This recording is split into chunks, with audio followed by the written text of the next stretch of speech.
अस्सलाम वालेकुम, मेरा नाम डॉक्टर अहमद कादरी है। आपका welcome to our show you asked for it.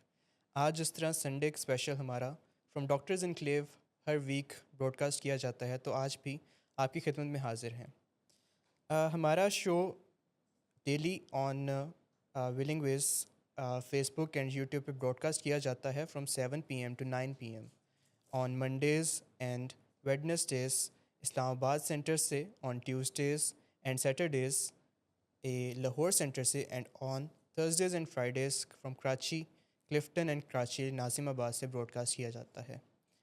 तो चलिए हम अपने शो का आगाज़ करते हैं। आज का तारुफ़ करवाते हुए हमारे साथ शामिल हैं the senior and the expert on addiction and psychiatry topics, doctor Ayesha Altaf. जी मिस, आपका वेलकम है to our show. Thank you. चलिए हम बात शुरू करते हैं। जिस तरह हमारे जो शो का पैटर्न है वो है कि लास्ट वीक में जितने टॉपिक्स हमने कवर किए और उनमें जितने भी आपकी क्वेरीज़ रहीं, जितने भी क्वेश्चंस रहे जो अनआंसर्ड रहे, उन पे हम कुछ डिस्कशन करते हैं, कुछ अहम टॉपिक्स पे रिव्यू करते हैं और अपनी फ़ीडबैक अपने नाजरीन तक पहुंचाते हैं। तो इसी तरह ऑन मंडे, लास्ट मंडे, एक टॉपिक डिस्कस हुआ कि किस तरह जो एडिक्शन में जो पेशेंट्स जाते हैं या किसी भी साइकाइट्रिक डिसऑर्डर में जो पेशेंट्स जाते हैं, तो उनकी वजह से उनके पेरेंट्स, उनके सिबलिंग्स, उनकी प्रॉपर फैमिली, कंप्लीट फैमिली पे क्या असर होता है, क्या फीलिंग्स होती हैं, क्या इमोशंस उनमें आते हैं और किस तरह उनसे वो कोप करते हैं। क्या वो साइकिल उनके अंदर जो इमोशंस का है, ग्रीफ पैटर्न क्या है, वो कैसे चलता है और किस वजह से वो ग्रीफ पैटर्न एक नॉर्मल ग्रीफ पैटर्न से मुख्तलिफ होता है और किस तरह वो विशियस साइकिल में फंस जाते हैं। चलिए अब हम देखते हैं ये छोटा सा क्लिप।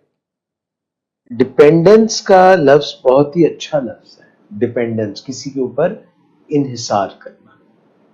ये जब बच्चा पैदा होता है तो वो डिपेंडेंट होता है, वो अपने माँ पे सबसे ज्यादा डिपेंडेंट होता है। वो कहते हैं कि माँ की गोद से जो है पहली दस्तगाह है। तो वो फिर वो जैसे जैसे उसकी एज बढ़ती है तो वो अपनी इंडिपेंडेंस को तलाश करने के लिए थोड़ी देर के लिए माँ से दूर होता है। और वो हमारे मुआशरे में चाह या वेस्टर्न मुआशरे में पीकबू, यानी तो वो अगर माँ थोड़ी देर के लिए गायब हो जाए तो एंग्शियस हो जाता है, एंग्जाइटी हो जाती है, परेशान हो जाता है, दिल जो है उसका धड़कने लगता है और वो सरासीमगी का शिकार हो जाता है। मगर जैसे जैसे वो बड़ा होता है तो वो अपनी इंडिपेंडेंस की तलाश में होता है। पहले डिपेंडेंस होती है, फिर इनडिपेंडेंस होती है, इंडिपेंडेंस। तो वो 12 साल की उम्र में, 13 साल की उम्र में, ये 6 साल, 5 साल, अब तो 3 साल की उम्र में स्कूल जाने लगते हैं। और फिर 12-13 साल की उम्र में, टीन एज में, वो घर वापस खुद ही आ जाते हैं स्कूल से। और जैसे जैसे बड़े होते हैं फिर किसी हॉस्टल में जाते हैं, जॉब में जाते हैं, तो वो अपने ऊपर इन्हिसार करने लगते हैं। तो ये इंडिपेंडेंस की स्टेज आ जाती है। इस स्टेज के दौरान अगर माँ बाप या कोई उनको ये फीलिंग देने लग जाए कि ये अज खुद काबिल भरोसा अपने ऊपर नहीं है, बल्कि वो जरा देर के लिए घर से निकले तो फोन किए जा रहे हैं, कहाँ हो, कब आओगे, और बहुत ज्यादा कंट्रोलिंग बिहेवियर है या उसकी वजह से, तो यहां से एक रोग लग जाता है। जिस शख्स के ऊपर बहुत ज्यादा किया जा रहा है कि वो पता नहीं ठीक होगा या नहीं ठीक होगा, कुछ गलत कंपनी में होगा, यानी बाउंड्रीज नहीं है, तो उसको भी रोग लग जाता है, ग्रहण लग जाता है, और जो ऐसा कर रहा होता है वो भी रोगी हो जाता है। ये दोनों एक दूसरे के रोगी हो जाते हैं। जब ये दोनों एक दूसरे के रोगी हो जाते हैं तो इनको कहते हैं हमरोगियत। ये हमरोग हो जाते हैं और इसी को कोडिपेंडेंस कहते हैं। कोडिपेंडेंस का उलट या हीलिंग या दुरुस्त तरीका है इंटरडिपेंडेंस। यानी कुछ चीजें जो मैं आपके लिए करूं और कुछ चीजें आप मेरे लिए करें। यानी कुछ ऐसी चीजें हैं जो घर में अगर अम्मी हैं तो वो घर की टेक केयर कर रही हैं, वो सफाई सुथराई, खाने का निज़ाम, को लॉन्ड्री का निज़ाम, घर में कौन आएगा, मोहब्बत प्यार, ये बातें वो करें। अब्बा जी हैं वो बाहर जाके काम कर रहे हैं, या आजकल के माशरे में वालिदा भी कुछ काम कर रही हैं, वालिद अपने अपने रोल हैं, बच्चे जो है वो पढ़ाई कर रहे हैं। उनका भी ख्याल, उनको भी माँ बाप का ख्याल रखना चाहिए और कोई उनको भी जिम्मे काम होने चाहिए। इसको बोलते हैं इंटरडिपेंडेंस, यानी मैं जो तुम्हारे लिए कर रहा हूँ वो कुछ कर रहा हूँ जो तुम खुद अपने लिए नहीं कर सकते तो मैं कर रहा हूँ, और जो मैं अपने लिए नहीं कर सकता तो तुम कुछ अपने हिस्से का काम करो।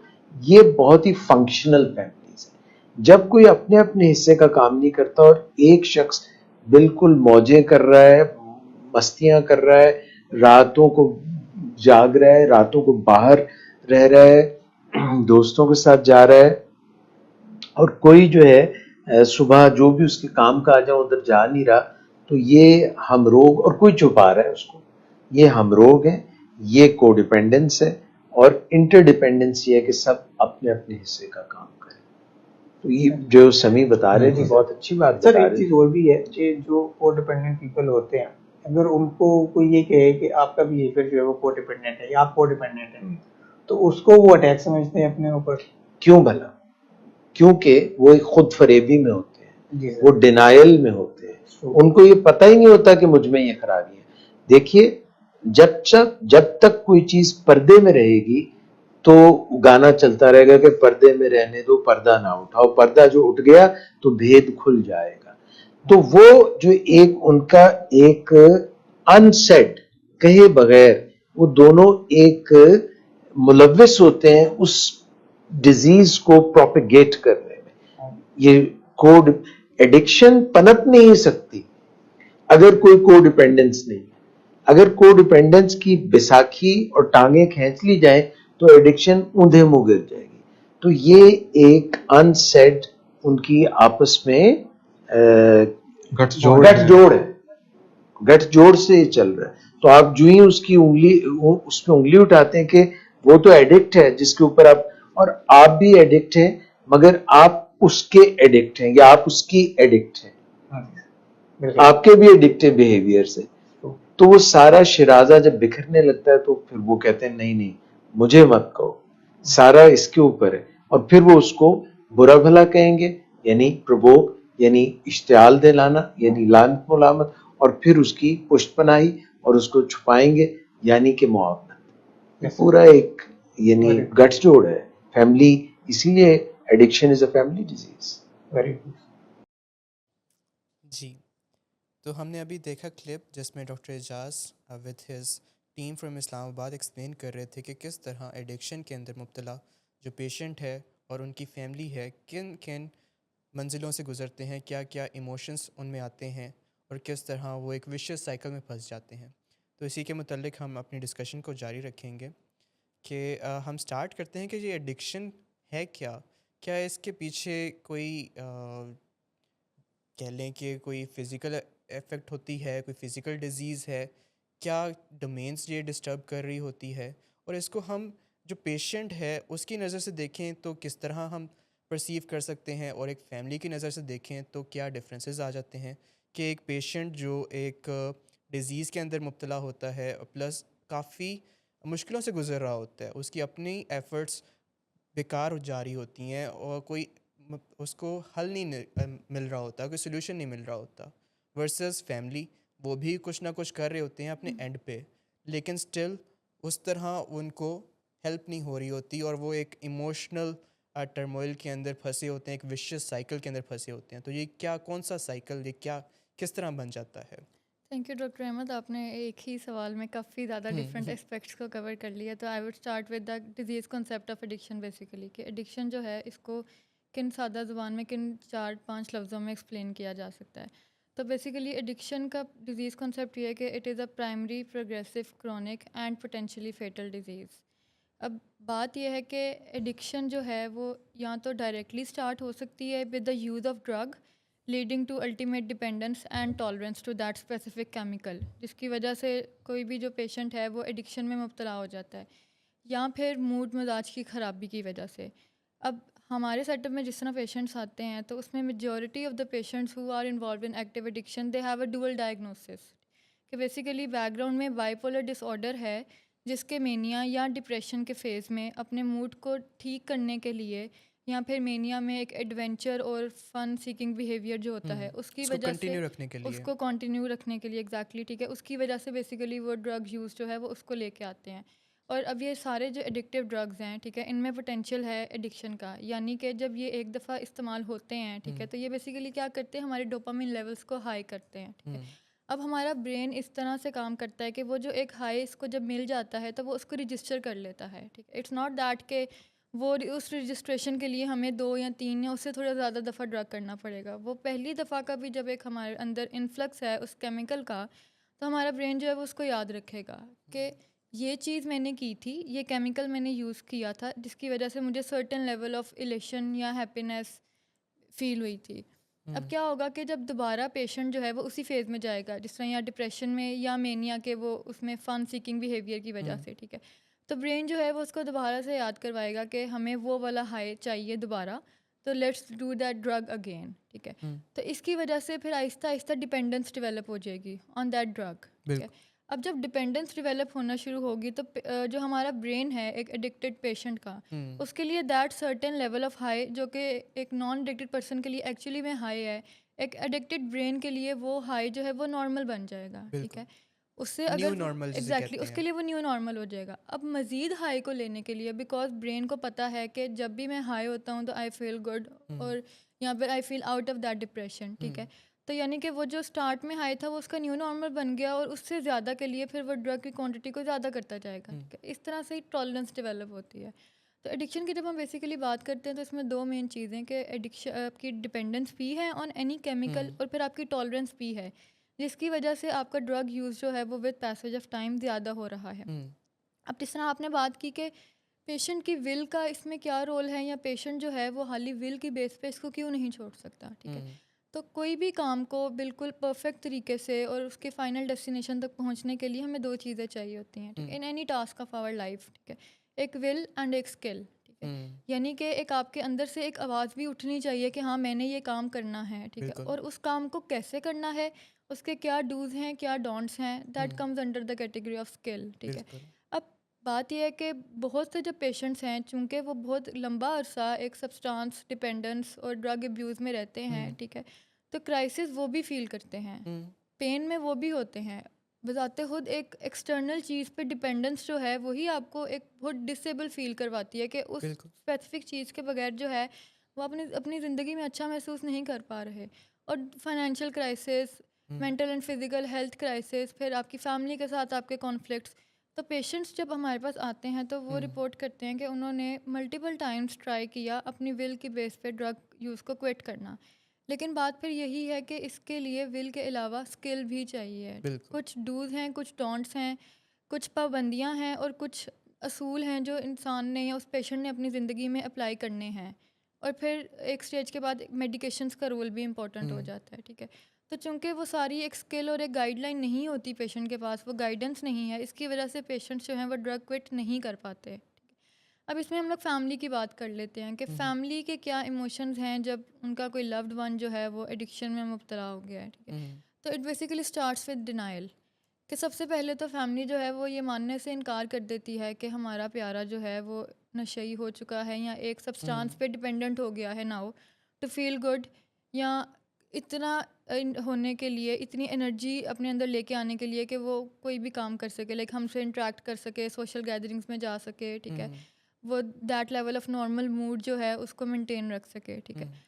तो डिनाइल जो है इवन के जब वो सारी क्राइसिस देख लेती है फैमिली, और इवन के जब फैमिली हमारे पास आती है after all that crisis, after hitting that rock bottom, तब भी फैमिली जो है वो डिनाइल में होती है ठीक है। यानी कि वो साइकोलॉजिकली इस बात को मानने से इनकार कर देती है कि ये जो सारे मसाइल आ रहे हैं ये वो ड्रग डिपेंडेंस की वजह से हैं। और डिनाइल का एक एस्पेक्ट ये भी है कि फैमिली को लगता है कि पेशेंट जो है वो ड्रग छोड़ सकता है ठीक है, कि वो समझती है कि पेशेंट जो है वो चाह नहीं रहा, हालांकि ऐसा डेफिनेटली बिल्कुल भी नहीं है। अब वो नॉर्मल फंक्शनिंग के लिए उसका ब्रेन जो है वो डिपेंडेंट हो चुका है। जिस तरह हमारे लिए ऑक्सीजन ज़रूरी है उस तरह एक एडिक्ट पर्सन के लिए वो ड्रग जो है वो ज़रूरी हो जाता है ठीक है। अब चूंकि ये सारी बैकग्राउंड का इल्म फैमिली को नहीं होता तो फैमिली जो है वो काफ़ी देर डिनाइल में रहती है। अब जब फिर उनका डिनाइल शेक होता है इंडोर ट्रीटमेंट में आने से पहले या इवन के इंडोर ट्रीटमेंट में पेशेंट को लाने के बाद भी, तो नेक्स्ट स्टेज जो होती है वो होती है एंगर की, कि ऐसा क्यों हुआ, गुस्से की। एग्जैक्टली हमारे बच्चे के साथ क्यों हुआ या हमारे फैमिली मेम्बर के साथ क्यों हुआ, ठीक है। फिर एंगर में एक एस्पेक्ट ये भी आ जाता है कि इंसान या फैमिली मेम्बर अपने आप पे गुस्सा करने लगता है कि शायद ये मेरी वजह से हुआ है, यस। कि शायद पेरेंट्स को होता है कि शायद मैंने तरबियत सही नहीं की, मैंने टाइम ठीक से नहीं दिया, ठीक है, हर कोई भी उनके यही कह रहा होता है कि आपकी ही गलती आपकी है, ही गलती है। It's your fault, it's your fault. Exactly कि सोसाइटी जो है वो उस चीज़ को इस तरह से फैमिली पे प्रेशराइज उसको फील करवाती है कि जिस फैमिली को सपोर्ट चाहिए वो फैमिली सोसाइटी की वजह से मज़ीद गिल्ट में जा रही है डे बाय डे, बिल्कुल। ये फील करने की वजह से कि वी वर नॉट इनफ, ठीक है, या हमारा कसूर है कि हमारा लव्ड वन जो है वो ड्रग्स का सहारा ले रहा है, ठीक है। बिल्कुल। अच्छा, एंगर के बाद अगली स्टेज होती है गिल्ट, ठीक है, ठीक। कि फैमिली जो है अब गिल्ट में भी 2-3 डिफरेंट पर्सपेक्टिव्स आ जाते हैं, ठीक है, कि एक यही कि काश हमने पहले ध्यान दिया होता, क्या काश गलत हो गया। एग्जैक्टली काश हमने पहले कोई पैटर्न नोटिस कर लिया होता, ठीक है, क्योंकि definitely it's a very long process, it's not just a quick transition, ठीक है। बिल्कुल। एडिक्शन में मुब्तला होना, टॉलरेंस और डिपेंडेंस डेवलप होना ये बहुत स्लोली होता है, ठीक है।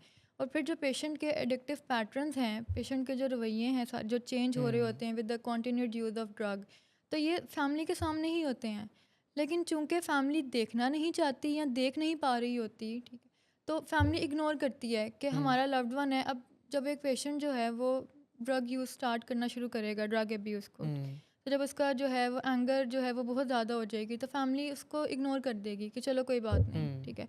इसी तरह जब वो कोई काम करे, जिस तरह फाइनेंशियल क्राइसिस कर रहा है या कोई भी एक्सीडेंट हो रहा है फाइनेंशियल तौर पे या सोशल तौर पे उसके रिलेशनशिप्स में, तो फैमिली जो है उसको निगलेक्ट करेगी, ठीक है, कि चलो कोई बात नहीं, ठीक है, लेवरेज देगी उसको, तो वो उन सारी चीज़ों का बेसिकली गिल्ट आ जाता है, ठीक है। देन नेक्स्ट स्टेज हमारे पास होती है बार्गेनिंग की। आप इसको समझ लें कि एक प्री एक्सेप्टेंस फेज है बेसिकली, कि फैमिली जो है वो काफ़ी हद तक एक्सेप्टेंस के करीब होती है लेकिन अभी एक्सेप्टेंस में बेसिकली गई नहीं है, ठीक है। बार्गेनिंग में हम इस तरह कहते हैं कि बेसिकली लेन देन हो रहा है, कि कुछ हम इस स्टेज पे आ जाते हैं कि कुछ हम अगले के उस पर बातें मान रहे होते हैं और कुछ हम अपनी कंडीशन रखवा रहे होते हैं, ठीक है। एंड फिर लास्ट स्टेज जो होती है वो एक्सेप्टेंस की होती है, कि जब फैमिली ये रियलाइज़ कर लेती है कि डिपेंडेंस भी है, टॉलरेंस भी है, हाल ही पेशेंट की विल काम नहीं आएगी, पेशेंट को भी स्किल सीखने की ज़रूरत है। और इस ट्रीटमेंट में एक बहुत इंपॉर्टेंट चीज़ ये है कि पेशेंट के साथ साथ फैमिली को भी ट्रीटमेंट में आने की ज़रूरत है। इस चीज़ की एक्सेप्टेंस भी कामयाब ट्रीटमेंट के लिए उतनी ही ज़रूरी है जितना पेशेंट का ट्रीटमेंट में आना। ये फैमिली वाली बात तो हमारा अगला टॉपिक भी है, हम उस पर भी चलेंगे। अभी ये मेरा क्वेश्चन आता है कि जो फैमिलीज़ फिर स्टक हो जाती हैं तो उनमें वो क्या साइकिल रिपीट होना शुरू हो जाता है। जैसे मुझे लगता है कि जो फियर और गिल्ट के अंदर आपने बात की तो वो वहाँ से निकलना उनके लिए मुश्किल हो जाता है। जी डॉक्टर अहमद, इसमें भी बेसिकली ना 3-4 डिफरेंट रीजंस हैं जिसकी वजह से जो फैमिली है वो स्टक फील करती है, डिस्पाइट के सारी रियलिटी फैमिली भी देख रही है। और सारे जब फैमिली को ये बात बता रहे हैं कि बेसिकली मसला ये है और मसले की नौयत ये है, तो फैमिली जो है वो क्यों इनकारी हो जाती है वो हकीकत समझने से, और के इंटेंसिटी जो है वो सिचुएशन की वो क्या है। तो इसमें 2-3 मुख्तलिफ चीज़ें हैं कि एक तो सोशल स्टिग्मा इतना लिंक्ड है एडिक्शन के साथ, इवन के एडिक्शन के अलावा साइकेट्रिक डिजीज़, अगर हम सिर्फ बाइपोलर की भी बात करें, ठीक है, इवन के डिप्रेशन से भी एसोसिएटेड इतना ज़्यादा स्टिग्मा है कि डिप्रेशन कोई पेशेंट है तो वो कहते हैं कि ये तो दीन से दूरी है, ठीक है। अगर कोई बाइपोलर मेनिया का पेशेंट है, कोई साइकोसिस का पेशेंट है, तो सोसाइटी इसको इस तरह से लेवल करती है कि इस पर कोई साया हो गया है, इसको जिन चमड़ गए हैं, ठीक है। और फिर एडिक्शन जो है इसको एक सीधा स्ट्रेट अवे जो है वो मोरल फ्लॉ के तौर पे लेबल कर दिया जाता अभी है। भी एग्जैक्टली एडिक्ट पेशेंट से बात करना कोई भी पसंद नहीं करता इन सोशल गैदरिंग्स, और वो उसको बेसिकली जिस तरह एक अछूत का कॉन्सेप्ट होता है उस तरह से डील किया जाता है। तो इस स्टिग्मा की वजह से बेसिकली फैमिली उस चीज़ को एक्सेप्ट करने से इनकारी हो जाती है, ठीक है, क्योंकि उसके पीछे शेम काफ़ी ज़्यादा है।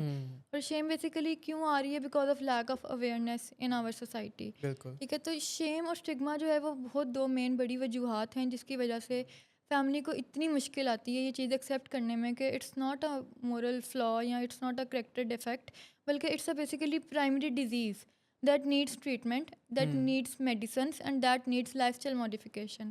फिर दूसरी बात यह है कि फैमिली इतना एग्जॉस्ट हो चुकी होती है because of the repeated crisis every day frustrated होती है, एग्जॉस्टेड होती है, फटीग्ड होती है, ठीक है।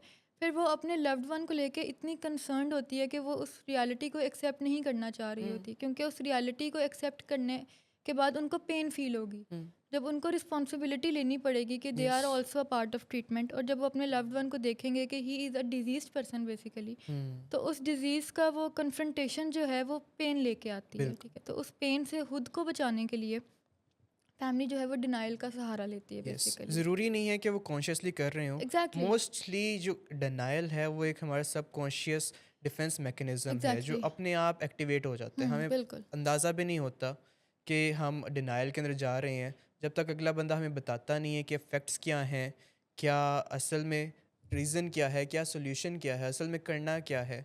तब तक हम अपने डिनाइल से ख़ुद को अपने आप को बिल्कुल। निकाल नहीं और मैं सकते। बस इसमें एक आखिरी चीज़ ऐड करूँगी कि जो एडिक्शन का मान लेना कि हमारा जो लव्ड वन है वो एडिक्शन की बीमारी में मुब्तला है, और एज अ फैमिली हमारी भी उतनी ही रिस्पॉन्सिबिलिटी है। तो एग्जैक्टली इट्स बेसिकली इसके पीछे जो है ना वो फिर एक पूरा पैटर्न चेंज करना पड़ेगा, अपना लाइफस्टाइल भी और अपने पेशेंट का पैराडाइम्स लाइफस्टाइल भी। बेसिकली एग्जैक्टली, अपने बिलीव्स बिलीव्स एंड को पैराडाइम्स भी। अपने बिलीव्स को दोबारा रिविजिट अब करना वो पड़ेगा और इन्हें चेंज करना बिल्कुल, पड़ेगा। अब वो जो चेंज है उसको अपनी ज़िंदगी में अप्लाई करना ही बेसिकली एक फेयरफुल थिंग है, एक यस एंग्जाइटी प्रोवोकिंग चीज़ है कि एकदम से हमने अपना पुराना लाइफस्टाइल क्विट कर देना है, अपने पुराने पैराडाइम्स जो कि हमें सर्व नहीं कर रहे और इस बीमारी को मज़ीद बढ़ावा दे रहे हैं, तो उसको ख़त्म करके तो थेराप्यूटिक बिलीव्स को अपनाना, ठीक है। अब बिल्कुल ये जो एक इतनी सडन ट्रांजिशन है, ठीक है, ये basically it's kind of scary, ठीक है। तो इस खौफ की वजह से भी जो फैमिली है वो ये मानने से कासिर होती है कि हमारा पेशेंट जो है वो एक एडिक्ट है, और उसके ट्रीटमेंट के लिए पेशेंट को भी ट्रीटमेंट में आना होगा, और एज फैमिली मेम्बर्स हमें भी ट्रीटमेंट में आना होगा। बिल्कुल।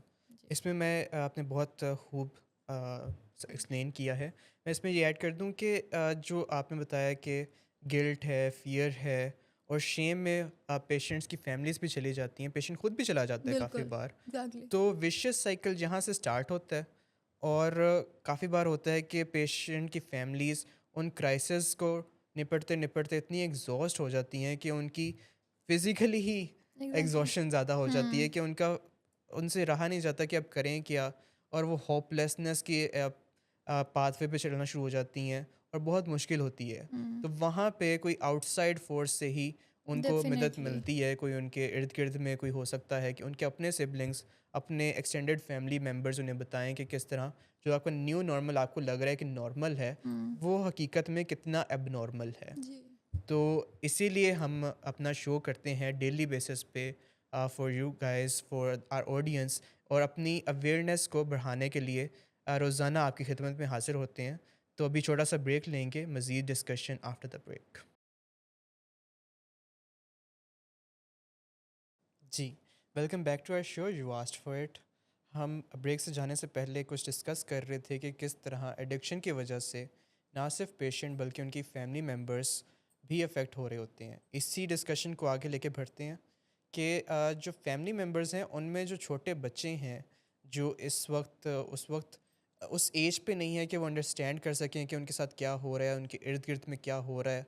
उनके फादर हो सकते हैं, उनके एल्डर सिबलिंग हो सकते हैं, उनकी मदर हो सकती हैं, कोई भी हो सकता है कि जो उनकी फैमिली में, उनके हाउस होल्ड के अंदर एडिक्शन या किसी साइकाट्रिक डिसऑर्डर से सफ़र कर रहा है। तो उसका इफ़ेक्ट, उस साइकाट्रिक डिसऑर्डर का, उस एडिक्शन का इफ़ेक्ट उन बच्चों की लाइफ में क्या आएगा, उन बच्चों की डेवलपमेंट में क्या इफ़ेक्ट होगा, और वो क्या कॉपिंग मैकेनिज़म्स सीख लेंगे जो उनको आगे जाके हर्ट कर सकते हैं। इसी के मतलब एक क्लिप है, ये देखिए।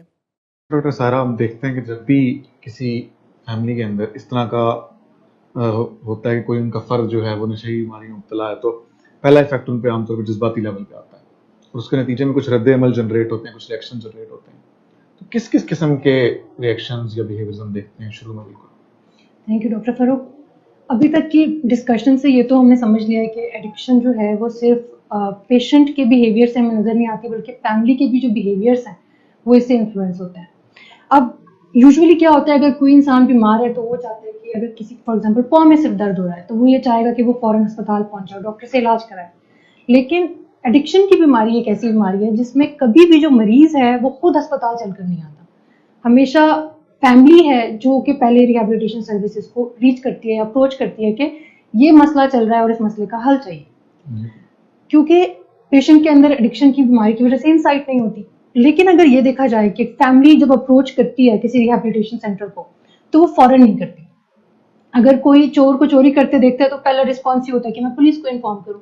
लेकिन जब कोई फैमिली ये जान जाती है कि उनका कोई लव्ड वन एडिक्शन की बीमारी में है तो वो इमीडिएटली क्यों रिहैबिलिटेशन सर्विसेज को अप्रोच नहीं करते।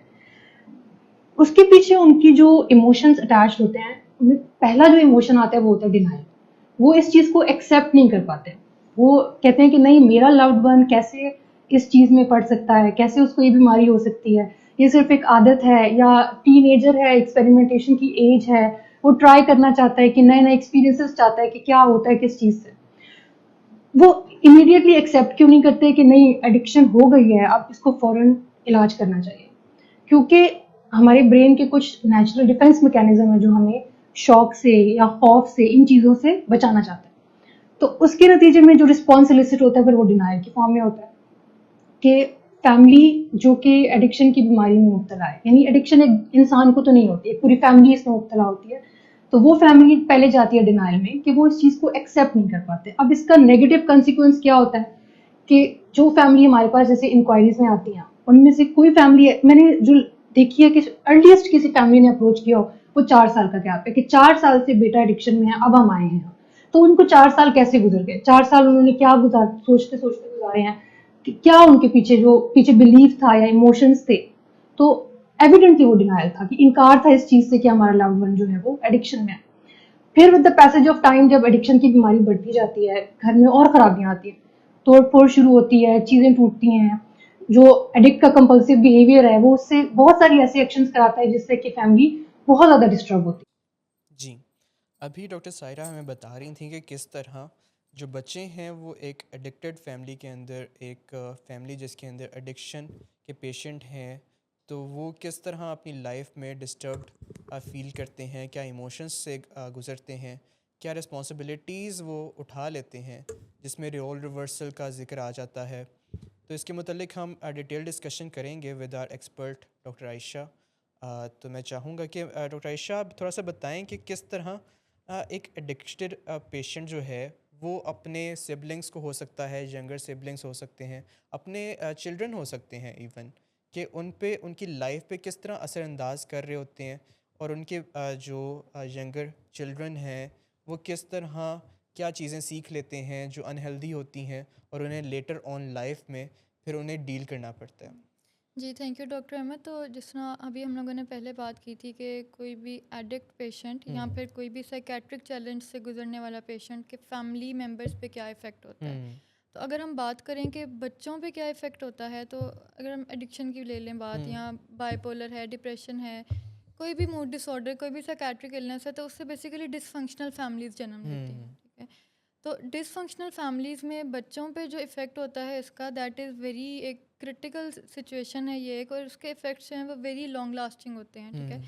क्योंकि बच्चा छोटा है और वो सारी चीज़ें जो है वो अपने इन्वायरमेंट से पिक करता है, तो वी कैन से दिस के उसका बेसिकली जो माइंड है वो बिल्कुल एक साफ कागज़ की तरह है। बिल्कुल। और जो भी वो अपने इन्वायरमेंट से पिक करेगा, स्पेशली फ्रॉम हिज और हर इमीडिएट फैमिली मेम्बर, जिसमें पेरेंट्स आ जाते हैं, बिल्कुल। बड़े बहन भाई आ जाते हैं, ठीक है, तो उस पर वो इम्प्रिंट होता जाएगा, बिल्कुल। ठीक है। मैं अब सॉरी मैं आपकी बात काट जी रहा हूँ कि जी। इसी में मैं एक रिसर्च पढ़ रहा था कि इनिशियल जो 6 इयर्स होते हैं लाइफ के किसी भी चाइल्ड के, they are the most formative years, कि जो चीज़ें इस एज में 0 to 6 एज में वो सीखते हैं, उन बिलीव्स को, उन पैराडाइम्स को चेंज करना बहुत मुश्किल हो जाता है। बिल्कुल, क्योंकि देखें उस एज में जो है वो बिल्कुल ही एक, आप कह लें कि उसने सब कुछ ही जो है वो अपने इमीडिएट इन्वायरमेंट से पिक करना है, ठीक है। अब जिस तरह एक लैंग्वेज हम लोग सिखाते हैं बच्चे को, ठीक है, तो एक्टिवली हम उसमें कोई भी एफर्ट नहीं कर रहे होते अपने बच्चे को लैंग्वेज सिखाने की, बस हम रोज़मर्रा ज़िंदगी में आपस में आपस में बात एक कर रहे बात होते कर हैं। रहे हैं, ठीक है। और बच्चा जो है वो सारे वर्ड्स जो है वो बहुत अच्छे तरीके से इन नो टाइम जब वो बोलना शुरू होता है तो वो सीखता चला जाता है, ठीक है। अब इस तरह आजकल के बच्चे जो सारा दिन यूट्यूब या टैब्स या टीवीज़ पे लगे रहते हैं, तो वो जो है वो विद इन नो टाइम बहुत अच्छी तरीके से इंग्लिश बोल लेते हैं, ठीक है, क्या विदाउट। यही रीज़न है कि जो जेन जी और जेन अल्फ़ा है उनकी लैंग्वेज जो it could be Penam takes और इस तरह रिज, इस तरह एग्जैक्टली की कि जो चीज़ें बन स्लैंग्स है चुकी हैं, बेसिकली स्लैंग्स उसका बन चुकी हैं। डिफरेंस है, क्योंकि एक्सपोजर डिफरेंस है ना बेसिकली। तो जो भी जिस भी चीज़ का एक्सपोजर है उसके एनवायरनमेंट में, वही चीज़ वो बच्चा जो है वो आगे जाके अडॉप्ट करेगा, और बिल्कुल। वही चीज़ें जो हैं उसकी पर्सनालिटी और उसके बिहेवियर का एक इंटेग्रल हिस्सा बन जाती हैं। अब जिस तरह हम लोगों ने बात शुरू की थी कि डिसफंक्शनल फैमिलीज़ में बच्चों पे क्या इफ़ेक्ट होता है, ठीक है? तो बच्चे जो हैं वो बेसिकली एक कांस्टेंट स्टेट ऑफ फेयर या एंग्जाइटी में रह सकते हैं, ठीक है? अब डिसफंक्शनल फैमिलीज़ में बेसिकली क्या होता है कि इधर lack of affection and lack of love है, ठीक है? यस, या तो साइलेंट ट्रीटमेंट प्रैक्टिस किया जा रहा है। मोस्टली एक अनप्रिडिक्टेबल सिचुएशन बनी होती है कि किस दिन क्या हो एग्जैक्टली जाएगा किसी को पता कुछ नहीं भी है। नहीं पता, ठीक है? कि जो बंदा है वो बिल्कुल एक वर्ज ऑफ अनसर्टेनिटी पे होता है, ठीक है? इसमें बेसिकली ये है कि अफेक्शन बिल्कुल नहीं होती, या होती है तो इट्स लाइक लव बॉम्बिंग, ठीक है? फिर जो है साइलेंट ट्रीटमेंट्स दिए जाते हैं, वही चीज़ जो है वो बच्चों की पर्सनालिटी में फिर देखने को मिलती है। फिर एक्सट्रीम शाउटिंग, एंगर, हाँ जी। एग्जैक्टली एंगर आउटबर्स्ट, ठीक है? कि without any breaks and without any check and balance जो है वो गुस्सा कर रहा है इंसान, ठीक है? फिर वायलेंस आ जाती है, ठीक है? जिसमें फ़िज़िकल वायलेंस जो है वो भी देखने को मिलती है। अगर फ़िज़िकल नहीं है तो चीज़ें उठा उठा के मारने का एक वो बहुत होता है कि बंदा अपनी फ्रस्ट्रेशन जो है उसको इस तरह से वेंट आउट कर रहा होता है कि या तो वो किसी और इंसान के साथ इंटरेक्ट कर रहे हैं या किसी नॉन लिविंग चीज़ के साथ इंटरेक्ट कर रहे हैं। तो अब डेफ़िनेटली जब हम बच्चे के साथ एक हद से ज़्यादा ऊंची आवाज़ में बात करेंगे या उसके सामने इन्वायरमेंट में इस तरह एक खौफ का पैटर्न है, ठीक है? तो बच्चा जो है वो बहुत स्केयर्ड रहने लग जाता है, और उसकी वजह से वो हर टाइम जब फेयर ऑफ अननोन में रहता है कि अब पता नहीं क्या होगा, अब पता नहीं क्या होगा, तो वो जो है एंग्शियस रहने लग जाता है, ठीक है? और फिर इस तरह के बच्चों में देखा गया है कि एंग्जाइटी डिसऑर्डर्स जो हैं वो काफ़ी ज़्यादा मैनिफेस्ट होते हैं उनकी पर्सनालिटी में। उसके अलावा जो है वो लो सेल्फ एस्टीम होती है उन बच्चों में, ठीक है? Because of that lack of affection and lack of care जो है, ठीक है? उसकी वजह लैक से ऑफ कंसिस्टेंसी इवन। एग्जैक्टली, ठीक है? दे फील के दे आर नॉट इनफ, ठीक है? काफ़ी सिचुएशंस में अब ये भी होता है कि गुस्सा जो है वो किसी और पे है, लेकिन वो वेंट आउट जो है वो बच्चों पे हो रहा है, क्योंकि डेफिनेटली वो छोटे हैं, पावरलेस हैं, तो उन डिस्प्लेस पे हो रहे हैं एक उन पे। डिस्प्लेसमेंट है, ठीक है? तो उन पे अपना जो ओरिजिनल इमोशंस हैं वो डिस्प्लेस करना बहुत आसान चीज़ लगती है। तो उसकी वजह से जब वो एप्रिसिएशन नहीं मिलती इन्वायरमेंट में, ठीक है, एक सपोर्ट नहीं मिलती, तो बच्चों की सेल्फ इस्टीम जो है वो लो हो जाती है, ठीक है? और लॉन्ग टर्म में फिर इन बच्चों के अटैचमेंट इश्यूज जो हैं वो भी डेवलप होते हैं, ठीक है? जो कि उनकी पर्सनालिटी का for ever for their life जो है वो परमानेंट पार्ट बन जाते हैं, ठीक है? They can either have anxious attachment styles और they can have avoidant attachment styles, ठीक है? एंग्शियस में बेसिकली ये होता है कि आप सेल्फ वैलिडेशन के लिए, because you have low self esteem, तो आपको एक कांस्टेंट अर्ज होती है, कांस्टेंट नीड होती है किसी और के साथ लिंक्ड रहने की।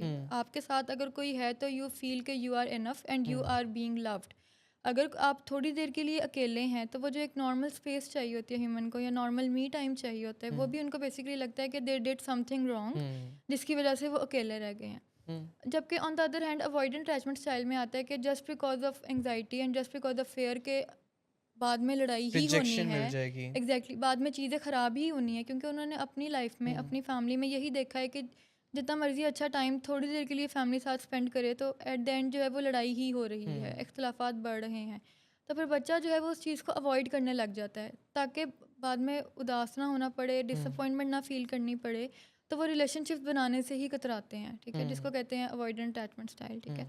अब ऐसे बच्चों के अबैंडनमेंट इश्यूज भी बहुत ज़्यादा होते हैं, ठीक है? अब जिस तरह डिसफंक्शनल फैमिलीज में हम ये देखते हैं कि अमूमन जब पेरेंट्स का डिवोर्स हो जाता है, ठीक है, तो जब बच्चा जो है वो किसी एक पेरेंट के साथ रहेगा, ठीक है, तो इट फील्स लाइक कि उनको दूसरे ने अबैंडन कर दिया, ठीक है, कि हमें जो है वो छोड़ दिया गया, ठीक है? अब ये जो है उनकी पर्सनालिटी का ये भी एक परमानेंट पार्ट बन जाती है, ठीक है? बिल्कुल। और ये एंग्शियस और अवॉइडेंट अटैचमेंट स्टाइल को जो है वो बहुत ज़्यादा फिर री करती है, ठीक है? अच्छा, अब लॉन्गर रन में जो है वो जो एक दो चीज़ें जो बहुत ज़्यादा देखने में आती हैं कि ऐसे बच्चे जो हैं वो एक तो हर टाइम हाइपर विजिलेंट रहते हैं, ठीक है, क्योंकि वो एक कांस्टेंट फेयर है और कांस्टेंट एंग्जाइटी है कि अभी कुछ हो जाएगा, तो वो बिल्कुल ही ऑन द गो रहते हैं just to have a safe environment, क्योंकि सर्वाइवल इंस्टिंक्ट है basically to save our self, ठीक है? यस। तो just to save them self के जब लड़ाई झगड़ा हो रहा है तो वो छुप जाएं, ठीक है? तो वो जो है वो फाइट एंड फ्राइट वाली सिचुएशन में रहते हैं। और एक और जो चीज़ जो बहुत ज़्यादा आती है कि हाइपर इंडिपेंडेंस, ठीक है? Just because at the end of the day they are left alone, ठीक है, तो दे हैव लर्नड के उन्होंने ही मैंने खुद ही करना अल्टीमेटली है जो अपने भी आप काम को जो है। है वो उन्होंने लेके चलना है, and they have to survive on their own, ठीक है? वैसे जो आपने पहले 3 बातें बताई हैं कि एंग्जाइटी में होना और अटैचमेंट इश्यूज आ जाना और हाइपर विजिलेंट रहना, तीनों एक साथ ही मिलके एक मैशअप बना देती हैं, एक कल्चर बना देती हैं कि उनकी अब बॉडी भी एक हाइपर रहना शुरू हो जाती है एंग्जाइटी की वजह से। बिल्कुल। उनके कोर्टिसोल लेवल्स जो स्ट्रेस हार्मोन है वो भी हाई रहना शुरू हो जाते हैं, उनको बिल्कुल। ज़्यादा टाइम फ़ाइट और फ्लाइट मोड के अंदर रखते हैं, और उसकी वजह से जो एंग्शियस और अवॉइडेंट अटैचमेंट स्टाइल्स हैं, उनसे उनको लेटर ऑन लाइफ में अपने रिलेशनशिप्स मेंटेन बिल्कुल। करना, नए रिलेशनशिप बनाने में भी उतनी ही मुश्किल आती है। एग्जैक्टली जब बच्चा जो है वो टीनेजर में कन्वर्ट होता है, या जब वो हुँ, एक एडल्ट है जिसने प्रोफेशनल लाइफ अपनी स्टार्ट करनी है या मैरिड लाइफ, पर्सनल लाइफ हुँ, स्टार्ट करनी है, तो उसमें चाहे वो दोस्त हों, चाहे वो लाइफ पार्टनर हो, या इवन के वर्क प्लेस पे कोलीग्स भी हों, तो हुँ, कोई भी जो इंट्रैक्शन है, जो एक ह्यूमन रिलेशनशिप है, उसमें उनको बहुत ज़्यादा मुश्किल होती है, क्योंकि या तो वो हाइपर डिपेंडेंट हो जाते हैं on any um, other individual to feel enough, या जो है वो उस तरह के स्टेबल रिलेशनशिप्स बना नहीं पाते, ठीक है, बिल्कुल। बिकॉज दे फील लाइक के हर रिलेशनशिप ने अल्टीमेटली सैबोटाज हो जाना है, हुँ, ठीक है। तो इट्स ईदर एक्सट्रीम कि या तो वो बहुत ज़्यादा from relationship to relationship jump करेंगे, और या तो फिर वो रिलेशनशिप्स बिल्कुल ही नहीं बनाएंगे। और इसमें हुँ, ये नहीं होता कि इंसान जो है वो बिल्कुल आइसोलेटेड या एक कमरे में बंद होकर रह हुँ, जाता है। ऑब्वियसली इंट्रैक्शन जो है, ह्यूमन इंट्रैक्शन, वो एक बेसिक नीड है। बात जब वो एक पॉइंट से ज़्यादा देखते हैं कि अच्छा अब एक सर्टेन लाइन से या एक खास हद से ज़्यादा जो है वो सलाम दुआ बढ़ रही है या हुँ, रिलेशनशिप क्लोज हो रहा है, तो वो फ़ौरन से खुद ही के कोई और इस हुँ, रिलेशनशिप को सबटाज ना कर दे, वो खुद उस रिलेशनशिप को सबटाज कर देते हैं, ठीक है। ख़त्म कर देते हैं उसी एग्जैक्टली दिन। तो वो यानी कि किसी भी स्टेबल रिलेशनशिप में नहीं रह पाते, हुँ, just because of that abandonment fear, जो कि बचपन में उन्हें उनके पेरेंट्स से प्राइमरीली मिला। यस। और एक आखिरी चीज़ जो मैं कह रही थी कि इस तरह के बच्चों में बहुत कम वैसे रेशो है, लेकिन नार्सिसिस्टिक अप्रोच जो है वो भी बहुत ज़्यादा आ जाती है, हुँ, ठीक है, बिकॉज दे फील कि they have to be on their own, ठीक है। तो एक जो है, और हाइपर विजिलेंस और हाइपर इंडिपेंडेंस की वजह हुँ, से, ठीक है, इट्स बेसिकली एक्सट्रीम्स हैं, या तो एक्सट्रीमली बंदे की लो सेल्फ इस्टीम है, या हुँ, फिर जो है वो बंदा सिर्फ अपने आप को ही कंसिडर करता है, और बिकॉज के हर बंदे, ब्लोटेड सेल्फ एस्टीम है। एग्जैक्टली और बेसिकली ये एक जो है वो उसकी ही दूसरी वर्जन है, ठीक हुँ, है, कि जो लो सेल्फ इस्टीम है वो ग्रेंडियोसिटी या नार्सिसिस्टिक अप्रोच की हुँ, फॉर्म में जो है वो मैनिफेस्ट हो रही होती है। यस। अगर नार्सिसिस्ट को भी हम लोग थोड़ा सा प्रोब करें, तो जो एक बेसिक उनकी बैकग्राउंड है, जो बेस है, वो बेसिकली लो सेल्फ शेम पे ही इस्टीम या वो शेम शेम पे ही ही होती रहती है, है, यस। एग्जैक्टली जो वो दुनिया के सामने जो है वो नार्सिसिज्म की फॉर्म में मैनेज हुँ, होती है। तो बेसिकली ये कुछ मेन चीज़ें हैं जो कि डिसफंक्शनल फैमिलीज़ को, बच्चों को किस तरह अफेक्ट करती हैं, और फिर वो उनकी अडल्ट लाइफ पे कितना एक नेगेटिव असर डालती हैं। बिल्कुल। आपने बहुत सारी चीज़ें, सारे पॉइंट्स को एक्सप्लेन कर दिया। इसमें एक बात मैं बताता जाऊँ कि कुछ पेशेंट्स में, उनके बच्चों के अंदर इमोशनल सप्रेशन वाला भी एक हुँ, इफ़ेक्ट आ जाता है कि इस तरह बिल्कुल। के ख़ानदान में, इस तरह की फैमिलीज़ में एक रूल बन जाता है कि आपने कोई बात नहीं करनी है, आपने कुछ अपने फीलिंग्स को नहीं वॉइस आउट करना, आपने बस चुप रहना है, किसी पे कोई बताना नहीं है कि ये गलत हो रहा है, ये ठीक हो रहा है, मैं इस तरह फ़ील कर रहा हूँ, मैं इस एग्जैक्टली तरह इसके फ़ील कर पीछे रहा हूँ। बेसिकली ये है कि they feel like they are walking on eggshells, हुँ, क्योंकि बात ये है कि जब वो जब कुछ भी फील करते हैं, जिस तरह अगर कोई लड़ाई हुई है और वो हुँ, उदास हो गए हैं या वो रो रहे हैं, तो डिसफंक्शनल फैमिलीज में उसको उस तरह से ट्रीट नहीं किया जाता जिस तरह हुँ, से ट्रीट करना चाहिए। आगे बिल्कुल। से जो है वो डांट ही आएगी, क्योंकि हुँ, वो डिस्प्लेसमेंट हो रही है, एंगर आउटबर्स्ट हुँ, हैं, तो उसकी वजह से the children in longer run learn के खामोश रहना या अपने इमोशंस हुँ, को अपने जगह अपने तक रखना ही जो है वो हुँ, सॉल्यूशन है, क्योंकि जब भी बिल्कुल। वो किसी से डिस्कस करते हैं तो हालात जो हैं वो मज़ीद वर्स हो जाते हैं। यस। तो इसकी वजह से एक इमोशनल ब्लंटिंग की स्टेट आती है, और ऐसे लोगों को बहुत मुश्किल होती है आगे जाके भी अपने इमोशंस को एक्सप्रेस हुँ, करने में। यस। और इसमें आपने जो बात की थी कि हाइपर इंडिपेंडेंस, हुँ, वो भी पार्ट आ जाता है कि बिल्कुल। जो भी काम करना है मैंने ही करना है, हुँ, तो क्या फ़ायदा किसी और को बता के, कि क्या फ़ायदा किसी और को बता के कि how much I am hurt, कितना सैड फ़ील कर रहा हूँ, कितना डिसअपॉइंटेड फ़ील कर रहा हूँ। जो बिल्कुल। भी प्रॉब्लम आ गई है मैंने ही सॉल्व करनी है, तो फ़ायदा क्या किसी और से डिस्कस करने का उस प्रॉब्लम का भी। तो ये कुछ इफ़ेक्ट्स आते हैं बच्चों में, जिन्हें हमें अर्ली ऑन आइडेंटिफाई करना बहुत ज़रूरी है, ताकि एक प्रॉपर चैनल के थ्रू उनको काउंसलिंग मिल सके और वो इन सारी प्रॉब्लम से निकल सकें। तो ये डिस्कशन जारी रहेगी एक छोटे से ब्रेक के बाद। जी, welcome back to our show. आप देख रहे हैं यू आस्क्ड फॉर इट। हमारी डिस्कशन जारी है ऑन द टॉपिक के एडिक्टेड फैमिली के अंदर क्या डायनामिक्स हो जाते हैं, किस तरह उनके फैमिली मेम्बर्स बाकी कैसे इफ़ेक्ट हो रहे होते हैं, क्या इश्यूज़ आ रहे होते हैं on every personal level, every individual level. और इसी में एक टॉपिक है को डिपेंडेंसी का, जिसे हम रोगी हो जाना कहते हैं। जो पेशेंट है वो एडिक्टेड होता है टू अ सर्टेन ड्रग, अपने ड्रग ऑफ चॉइस के साथ, और जो उनके फैमिली मेम्बर्स होते हैं इर्द गिर्द में, वो एडिक्टेड हो जाते हैं उस पेशेंट के साथ। तो इसी वजह से जो कोडिपेंडेंसी जन्म देती है, और उसके अंदर इनेबलिंग और प्रोवोकिंग की जा रही होती है from side of loved ones, जो पेशेंट की एडिक्शन को और बढ़ाव चढ़ाव दे रहे होते हैं।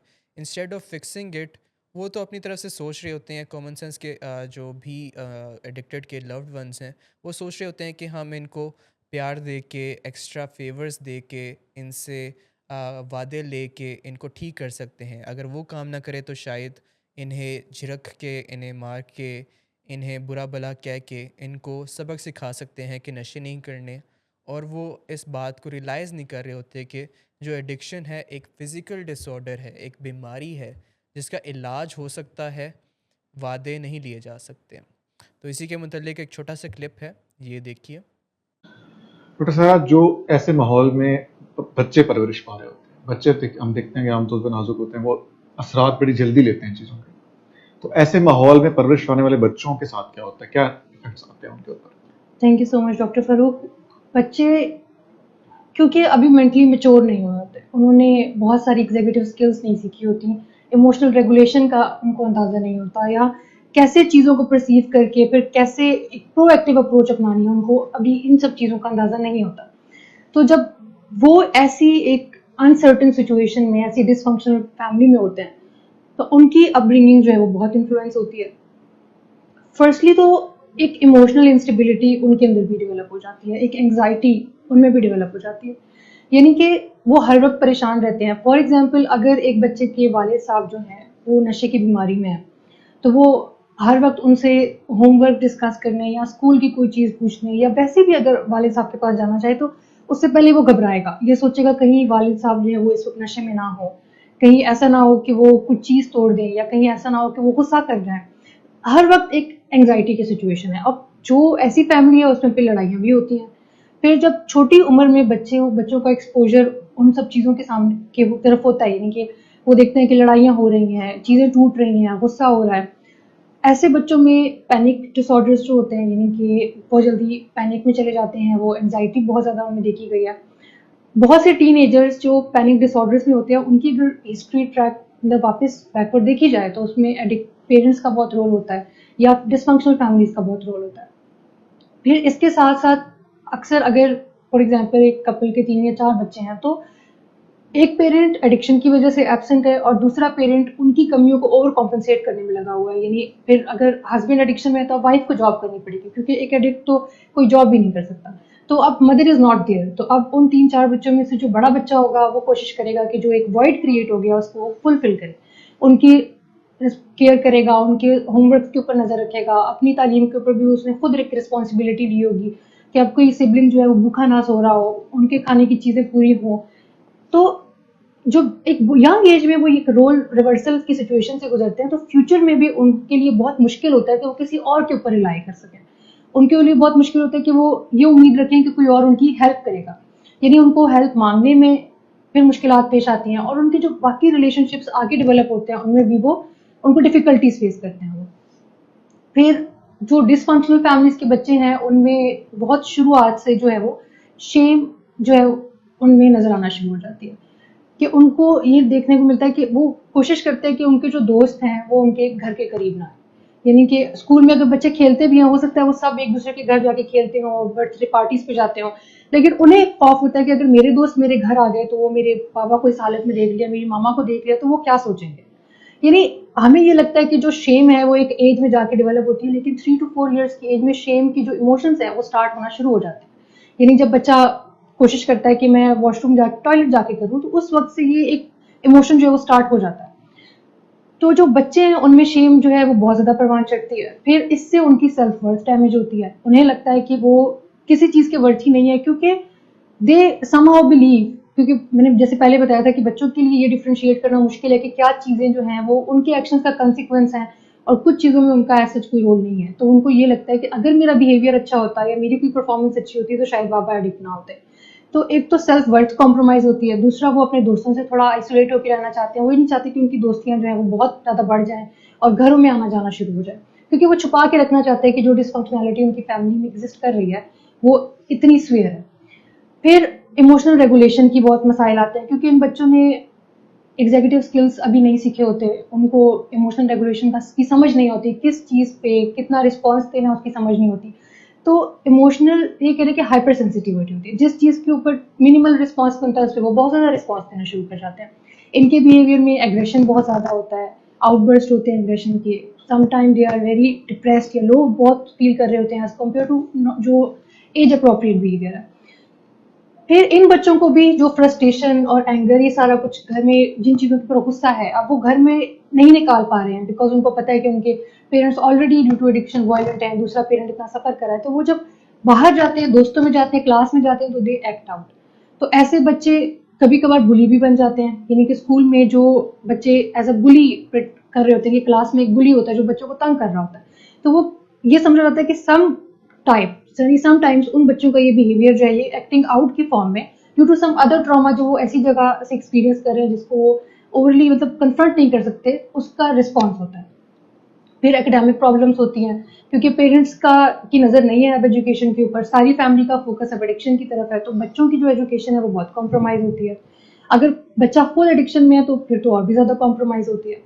इसके साथ साथ रिलेशनशिप्स के ऊपर जो ट्रस्ट है वो एज सच बिल्ड नहीं रहता, क्योंकि जैसे सर बता रहे थे कि एडिक्शन की बीमारी में जब कोई होता है तो वो वादे भी तोड़ता है, कमिटमेंट्स भी फुलफिल नहीं कर पाता।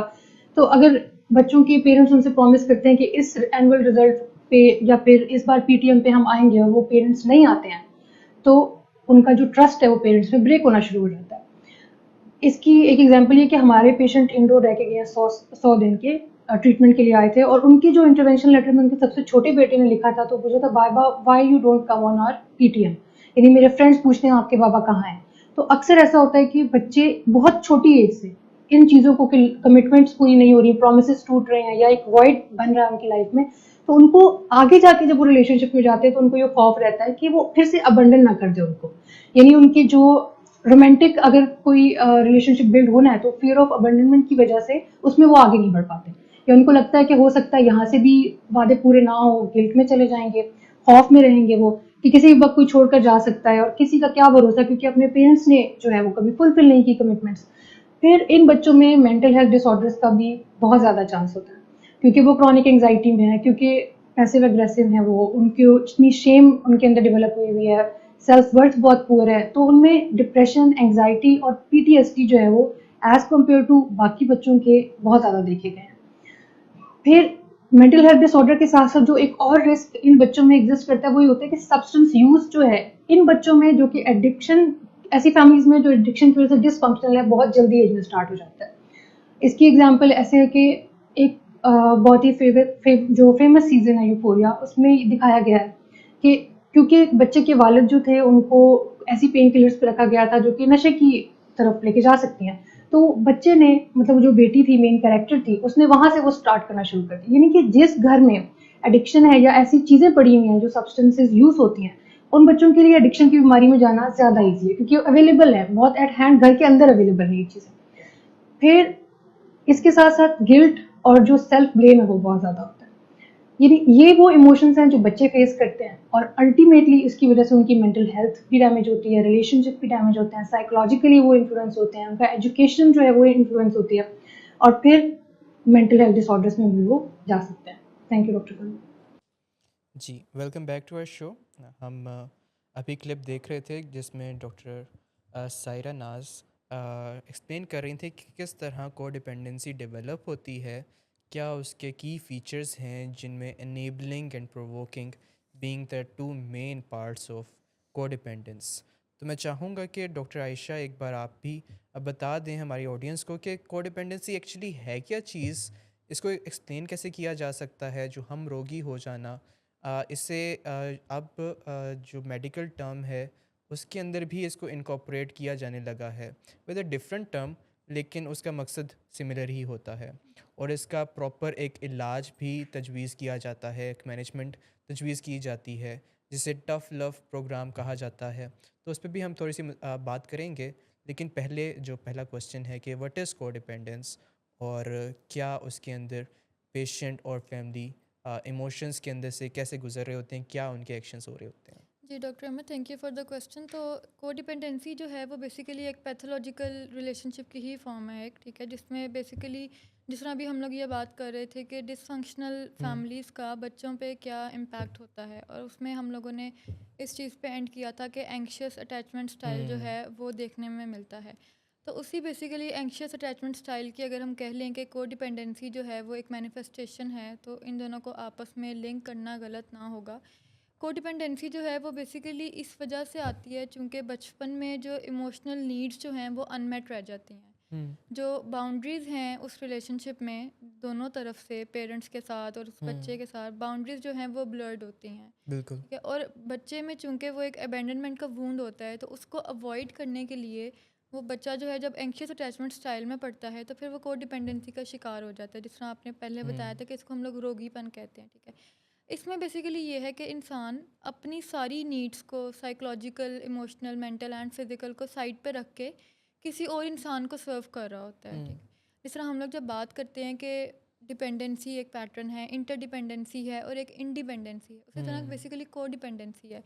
इसमें यह है कि जो दूसरा इंसान है वो आपको दुख दर्द दे रहा है और आप उन सब चीज़ों को इग्नोर करके उसको सर्व कर रहे हैं, just to avoid being alone, just because of fear of being alone, ठीक है। इसमें यही है कि आप अपनी इमोशनल नीड्स को साइड पे करके सिर्फ अगले बंदे की जो केयर टेकिंग कर रहे हैं। अगर आपकी अपनी जो ज़ात की नीड जो वायलेट हो रही हैं, उसके लिए भी आप कोई ना कोई एक्सक्यूज़ जो है वो बना लेते हैं कि अगले ने ये इसलिए किया होगा या इसलिए यस। किया होगा।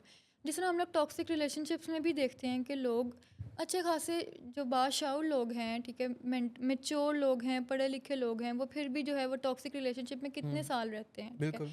अब जिस तरह फैमिलीज जब हमारे पास आती हैं तो उनके जो लव्ड वंस या जो एडिक्ट्स होते हैं, ठीक है, जब वो फैमिली हमें रिपोर्ट करती है कि पेशेंट जो है वो उसके यस। काफ़ी ज़्यादा वायलेंस के एपिसोड्स थे, एग्रेशन थी, फिजिकल वायलेंस थी, पेशेंट ने जिस तरह जो हस्बैंड एडिक्ट्स होते हैं, ठीक है, यस। कि बीवी को मल्टीपल टाइम्स मारा, लेकिन बीवी फिर भी कहती है कि अच्छा इनका मूड ख़राब हो गया होगा या मेरी कोई गलती थी, मैंने खाना एक्सप्लेनेशंस दे टाइम रही से नहीं होती दिया। हैं, एग्जैक्टली उसको किसी तरह से जस्टिफाई कर रैशनलाइज रही कर रही होती होती हैं, हैं। जी, कि मैंने खाना टाइम से नहीं दिया या उन्होंने मुझे कहा था ऐसे नहीं करना और मैंने जो है उस चीज़ का ख्याल नहीं रखा, यानी कि अगला ठीक था और मेरा काम गलत था, ठीक है। तो ये जो जस्टिफिकेशन है अगले के गलत बिहेवियर की देना, तो ये बेसिकली कोडिपेंडेंसी की वजह है, ठीक है। और इसमें इंसान जो है वो बल्कि ख़ुद भी काफ़ी टाइम्स जो है काफ़ी दफ़ा वो अपनी ज़ात को खुद वायलेट करता है और अगले को ये चांस देता है कि अगला जो है वो अपने गलत पैटर्न्स को कंटिन्यू रखे, ठीक है। यस। ये उसकी डिज़ीज़ को बेसिकली बढ़ावा देने वाली बात होती है, ठीक है, क्योंकि जब अगले बंदे को हम कन्फ्रंट नहीं कर रहे, उसके कॉन्सिक्वेंसेज उसको फेस नहीं करने पड़ रहे और हम उसको इनेबल कर रहे हैं, हम उसको जो है वो फैसिलिटेट कर रहे हैं, ठीक है, तो हम मामला जो है वो मज़ीद ख़राब हो जाते हैं, ठीक है।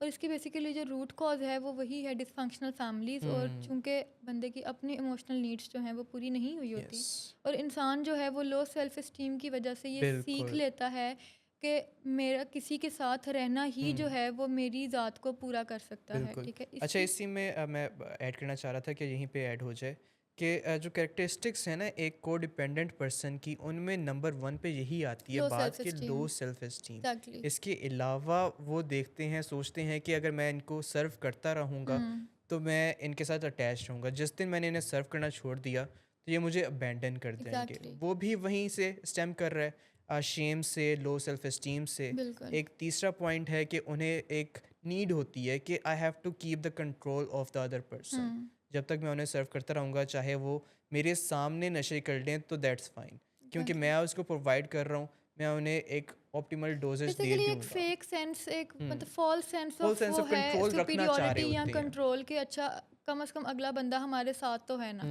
हम बेसिकली जो एक कोडिपेंडेंट पर्सन है वो बेसिकली ये चाहता है कि अगला बंदा हमारे साथ रहे, ठीक है। हम उसके सारे नेगेटिव पैटर्न तो सारे हार्मफुल पैटर्न्स को इग्नोर करके उसको फैसिलिटेट करते हैं, जिसकी वजह से वो बंदा जो है वो हमारे साथ रहता है। तो उससे वो फॉल्स सेंस ऑफ कंट्रोल और फॉल्स सेंस ऑफ अकम्पलिशमेंट आती है कि हम ये चाहते थे कि अगला बंदा हम पे गिव अप ना करे और वो नहीं कर रहा, तो दैट्स वाई कि situation is under our control, ठीक है। यस। और इसमें जो है वो बंदा अपनी पर्सनल नीड्स को साइड पे रख के अपनी सेल्फ केयर को सैबोटाज करके जो है वो अगले बंदे को सर्व कर रहा होता है। उसमें ये भी सोच आ जाती है उसको कि अब मैं इतना कर रहा हूँ तो अगला पर्सन सोचेगा कि देखें इन्होंने अपनी नीड्स को एग्जैक्टली कि अगला बंदा हमें सेक्रीफाइस वैलिडेट करके करेगा। मेरी नीड्स को ऊपर रखा है, तो आई हैव टू, अब मैंने उनकी बात सुननी है। तो ऐसा बिल्कुल नहीं ऐसा होता। डेफिनेटली बिल्कुल नहीं होता, बल्कि जो है फिर इसी वजह से ही रॉक बॉटम हिट होता है। और कोडिपेंडेंसी को अगर हम दो मेन कैटेगरीज में डिवाइड कर दें तो ये बेसिकली इनेबलिंग और प्रोवोकिंग की फॉर्म में मैनिफेस्ट होती हैं। कि जो पहली स्टेज है इनेबलिंग, जिसमें हम लोग प्यार से लाड से ठीक है वादे लेके अगले को समझा बुझा के जो है वो उसको इस पॉइंट पे लेके आने की गिफ्ट्स कोशिश देके। करते हैं। एग्जैक्टली गिफ्ट दे के ठीक है इस पॉइंट पे लाने की कोशिश करते हैं कि अच्छा आप नशा छोड़ दें, ठीक है, या नशा कम कर दें, या जाके डॉक्टर से चेक करवाएं, हम आपको गाड़ी लेके देंगे। जिस तरह पेरेंट्स अमूमन ये कहते हैं कि अच्छा हम आपको फ़लाँ गाड़ी ले देंगे, आप जो है ये ट्रीटमेंट ले लें, या आप जो है फ़लाने ड्रग पे कट डाउन कर लें, ठीक है। मुझे इसी से याद आ रहा है कि रिसेंटली एक पेशेंट थे, उन्होंने कहा कि मैं ट्रीटमेंट में तब जाऊंगा जब मुझे आप आईफोन लेके देंगे। आईफोन 16 जब तक मुझे मिलेगा नहीं, मैं ट्रीटमेंट में नहीं जाऊंगा। बिल्कुल। तो ऑफ कोर्स फैमिली ने फिर उन्हें लेके भी दिया, क्योंकि उनके लिए तो ये एक कॉमन सेंस की बात थी कि अच्छा कि अब हम वो बच्चे की रहे मान तो रहे हैं तो बच्चा हमारी हमारी भी भी मान मानेगा। लेगा। हालांकि बच्चे का पैटर्न अगर वो हिस्ट्री में जाएंगे तो ये बच्चे का एक बहुत क्लियर कट पैटर्न मिलेगा कि वो सिर्फ अपनी मनवाता है, और फिर जब उसकी मान ली जाती है तो फिर क्राइसिस होते हैं। और जब इनेबलिंग पे काफ़ी लंबे अरसे तक अमल करने की वजह से अपना मकसद पूरा नहीं हो पा रहा होता, तो चूँकि फैमिली भी इमोशनली एग्जॉस्ट हो चुकी होती है, फटीग्ड हो चुकी होती है, और फैमिली फाइनेंशियली एग्जॉस्ट हो जाती है। फाइनेंशियल क्राइसिस इतने होते हैं कि काफ़ी कुछ जो है वो रॉक बॉटम हिट हो चुका होता है। तो फिर जब वो प्यार ख़त्म हो जाता है तो फिर उसकी जगह ले लेती है एक्सट्रीम गुस्सा, एंगर आउटबर्स्ट, कि फिर लान तान से और गुस्सा करके कुछ केसेस में जो है वो मार कुटाई करके ठीक है पेशेंट को समझाने की कोशिश की जाती है कि तुम प्यार से नहीं समझते, तो अब तुम्हारा जो है वो यही इलाज है। बिल्कुल। हमारे पास बल्कि फैमिलीज भी आती हैं और वो कहती हैं कि इसको आप लोग जो है वो फिजिकली इसको टॉर्चर करें। सुबह शाम दो दो भी लगा दिया करें। एग्जैक्टली दो भी लगवा दिया करें। इवन कि मुझे याद है कि कुछ टाइम पहले ही हमारे पास फैमिली आई थी और पेशेंट के जो है मल्टीपल रिहैब्स के एडमिशन्स थे। तो फैमिली ने हमें बताया कि ये फ़लाँ रिहैब में रह के आया था और उधर जो है वो काफ़ी ज़्यादा मारा पीटा जाता था, और उसके बाद इसने 4 या 6 माह जो है वो ड्रग नहीं किया, अच्छे गुजर गए और थे। That was the longest time of abstinence, ठीक है। तो चूँकि वो मारने की वजह से वो बंदा डरा रहा और उसने ड्रग नहीं किया, तो आप लोग भी इस प्रैक्टिस को ज़रूर अप्लाई कीजिएगा, ठीक है। तो और इसमें कसूर बेसिकली उनका भी नहीं है। बेसिकली बात वही है कि चूँकि स्किल्स नहीं है, अवेयरनेस नहीं है, अवेयरनेस नॉलेज नहीं है, तो फैमिली को कॉमन सेंस ही बेसिकली पता है, ठीक है। और कॉमन सेंस में या तो हद से ज़्यादा प्यार है या तो हद से ज़्यादा गुस्सा है, ठीक है। Yes. और मामला स्टार्ट हमेशा इनेबलिंग से होता है और एंड जो है वो प्रोवोकिंग पे होता है। फिर जब प्रोवोकिंग ख़त्म हो जाती है और जब इंसान गुस्सा कर करके भी एग्जॉस्ट हो चुका होता है, तो फिर वो दोबारा से इनेबलिंग का सहारा लेते हैं। तो ये रिपीटेड साइकिल्स होते हैं इनेबलिंग और प्रोवोकिंग के। और फिर जब बीच में किसी ने उनको कह दिया कि फ़लानी रिहैब में ले जाएं, या हमारा इस तरह का एक्सपीरियंस रह चुका है कि कॉमन सेंस के अलावा भी इसका कोई वे आउट हो सकता है, तो फिर वहाँ पे जो है वो रिहैब जो है वो पिक्चर में आते हैं। बिल्कुल। और जिस तरह हम लोग बात कर रहे थे कि को डिपेंडेंसी जो है वो बेसिकली एक एडिक्ट से ज़्यादा को डिपेंडेंट पर्सन को नुकसान दे रही होती है, ठीक है। क्योंकि एडिक्ट तो बेसिकली अपने वो सिर्फ अपना नुकसान कर रहे हैं अगर हम लोग मेन देखें तो, ठीक है। तो को डिपेंडेंट पर्सन जो है वो तो emotionally mentally full on exhaust हो रहा है और उसकी अपना भी नुकसान हो रहा है उसका अपनी तो। ज़ात बहुत वायलेट हो रही होती है। तो इसमें काउंसलिंग और थेरेपी के अलावा जो एक बहुत ज़रूरी चीज़ है की रोल इन ट्रीटमेंट, वो हम पेशेंट को ये कहते हैं कि अपनी सेल्फ केयर स्टार्ट करें, ठीक है। जिस तरह पेरेंट्स जब आते हैं तो वो बताते हैं कि वो कितने अरसे से सही तरह सोए नहीं हैं। उन्होंने शिफ्ट्स लगाई होती हैं कि अच्छा अब हम अपने बच्चे के पास रहते हैं, कभी फादर रह रहे हैं, कभी मदर रह रही हैं, कभी कोई बड़ा बहन भाई रह रहा है, ठीक है। जो वाइफ्स हैं वो अपने हस्बैंड को फुल टाइम सर्व कर रही हैं, ठीक है, कि जब आते हैं। बल्कि डॉक्टर सदाकत इसके बारे में एक वाक़या भी बताते हैं कि एक खातून थी जिनका शोहर जो है वो ड्रग करके आया और वो इसी तरह बस पास आउट हो गए बेहोशी में ज़मीन पे। तो उस खातून ने उनको पता नहीं कारपेट में किसी तरह रोल करके और फिर पुली बना के बेड पे शिफ्ट किया, फिर कारपेट अनरोल किया, फिर पेशेंट के जूते उतारे और उसको बिल्कुल ही मतलब एक अच्छे से तरीके से लटा के कवर करके तो फिर वो है वो कमरे में गई। तो कहने का मकसद ये है कि अगर इतनी शदीद को डिपेंडेंसी है, इतनी शदीद इनेबलिंग चल रही है, तो कॉन्सिक्वेंसेस का सामना नहीं है, तो पेशेंट को क्यों लगेगा कि उसकी ज़िंदगी जो है वो ख़राब हो रही है। उसको तो सब कुछ वो आगे जो कहते हैं प्लेट में सजा सजाया मिल रहा है, ठीक है। तो इस तरह से फैमिलीज़ को समझने की ज़रूरत होती है कि ये अप्रोच उनको भी अफेक्ट कर रही है और पेशेंट को भी, बल्कि शायद पेशेंट का ज़्यादा ही नुकसान हो रहा है इससे, ठीक है। और मैं ये बात कर रही थी कि ट्रीटमेंट में जो सबसे प्राइमरी चीज़ है वो ये है कि सेल्फ सेल्फ केयर। केयर सीखें। ठीक है, क्योंकि सबसे ज़्यादा को डिपेंडेंसी में बंदे की अपनी सेल्फ जो है वही निगलेक्ट होती है। तो जब इंसान सेल्फ केयर स्टार्ट करने लग जाता है तो जो एनर्जीज का शिफ्ट है वो अपने ऊपर होता है। ठीक है, बिल्कुल, और दूसरे से फिर जो ध्यान है वो हट के अपने ऊपर आता है। बिल्कुल। ठीक है, तो को डिपेंडेंसी का सबसे पहला ट्रीटमेंट जो है वो अगले से, जहाँ असर्टिव और इफेक्टिव कम्युनिकेशन है, वहाँ ये भी है कि इंसान अपनी ज़ात के लिए सेल्फ केयर प्रैक्टिस करना शुरू करे। बिल्कुल। और सेकंड पॉइंट इसमें आ जाता है कि टफ़ लव हम सिखाते हैं फिर पेशेंट्स की फैमिलीज़ को कि सच्ची मोहब्बत, जो खरी मोहब्बत है, रिस्पेक्ट रिगार्ड के साथ उन्हें नो करना सीख लें। कि जब पेशेंट्स कहते हैं कि हमें ये ले दें, हमें वो ले दें, हम ये कर लेंगे, हम अगर आप हमें गाड़ी ले देंगे तो हम नशे छोड़ देंगे। तो अगर उनकी कोई बात की सेंस नहीं बन रही तो ज़रूरी नहीं है कि आपने उनको एक्सप्लेन करना है उस वक्त। आपने उन्हें एक रिस्पेक्ट रिगार्ड के साथ बता देना है कि किस वजह से उनकी फरमाइशें पूरी नहीं हो सकती, कि किस तरह उससे उनकी डिज़ीज़ बढ़ाव चढ़ाव में जा रही है, किस तरह उनकी डिज़ीज़ ख़राबी की तरफ जा रही है। अच्छा, सॉरी, मैं बस एक वाक़या ऐड करना चाहूँगी। जी, ये जी। को डिपेंडेंसी की एक्सट्रीम मिसाल जिस पे मेरा ख़्याल है कि हमारे व्यूअर्स के लिए यकीन करना बहुत मुश्किल होगा, हुँ, कि अक्सर पेरेंट्स जो हैं वो इस खौफ से कि उनका जो लव्ड वन जो कि एडिक्शन में मुब्तला है वो उन्हें छोड़ देगा, या वो अपने आप को, जब वो थ्रेट्स देता है कि मैं अपने आप को कुछ कर लूँगा, हुँ, तो इवन कि वो ड्रग प्रोवाइड करने का सोर्स भी बन जाते हैं। बिल्कुल। ठीक है, इसी तरह एक फैमिली थी जिनका बेटा बेसिकली जो है वो एडिक्शन में इन्वॉल्व था, और आप यकीन करें कि उसके फादर जो हैं वो उसको ड्रग ला के दे रहे थे। हुँ, ठीक है, कि अगर ये खुद करेगा तो ये गुस्से में आके ओवरडोज ना कर जाए, या हुँ। घर छोड़ के ना निकल जाए, जज्बाती है तो कोई डोज़ एक्सीडेंट उनकी ना हम हो कंट्रोल जाए। कर लेंगे, ये एग्जैक्टली उन्हें कि ख़्याल हम रहता है। बार्गेनिंग की स्टेज पे कि अगर आप जो है वो इतना नहीं, इससे थोड़ा कम कर लें, हुँ, लेकिन इस शर्त पे वो खुद जो है वो अपने बच्चे को ड्रग प्रोवाइड कर रहे हुँ। होते हैं। तो ये को डिपेंडेंसी की एक बहुत एक्सट्रीम स्टेज है। मुझे तो इससे भी ज़्यादा एक्सट्रीम एक याद आ रही है कि एक पेशेंट आए थे हमारे पास, उनका टीएलसी हुआ जिसमें उन्होंने माना कि मैंने चर्स की है, लेकिन उसमें उनकी मेथ भी पॉजिटिव आ गई, मेथाम्फेटामीन भी पॉजिटिव आ गई। तो पेशेंट मानने से इनकार थे कि नहीं, मैंने तो सिर्फ चर्स पी है ऐसा। और इस बात पे आ गए कि मेरी चर्स के अंदर किसी ने मेथ मिला दी होगी, जो मैंने जिस डीलर से मैंने मेथ चर्स ली है वो मेथ मिला के देता है। हम्म। तो उनके फादर इतने को डिपेंडेंट थे, इतने हमरोगी थे, तो आप यकीन नहीं करेंगे, he went, he searched for that dealer, he tracked him down, उनसे चर्स खरीदी और ख़ुद ट्राई करके की देखी।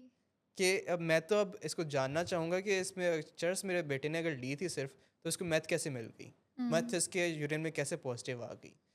तो ये लॉजिक, या ये बिल्कुल। कॉमन सेंस से जब पेशेंट की फैमिली चल रहे होते हैं तो वो दे डोंट अंडरस्टैंड कि वो कितने रॉन्ग हो रहे होते हैं। तो बिल्कुल। उन्हें वो बस अवेयरनेस की ज़रूरत है कि एडिक्शन को एडिक्शन जाने, उसको एक डिज़ीज़ जाने, उसका इलाज करवाएं, इंस्टेड के हम उनकी जो हमारे कॉमन सेंस बनी हुई है, हमारे जो पुराने पैराडाइम्स बने हुए हैं, बिलीव्स बने हुए हैं, उन पे चलते रहें।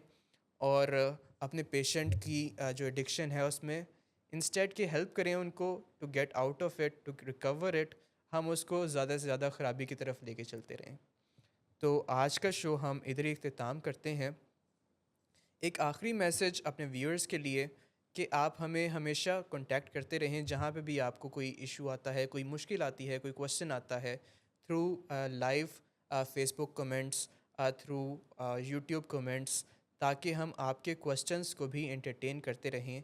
आपकी तरफ से जो ख़त और ख़तूत आते रहते हैं वो भी हम डिस्कस करते रहते हैं, और आर सैटरडे स्पेशल, जिसमें डॉक्टर सदाकत आपके क्वेरीज़ को आंसर करते हैं, और एक सेगमेंट उन्होंने स्पेशल रखा हुआ है इसके लिए।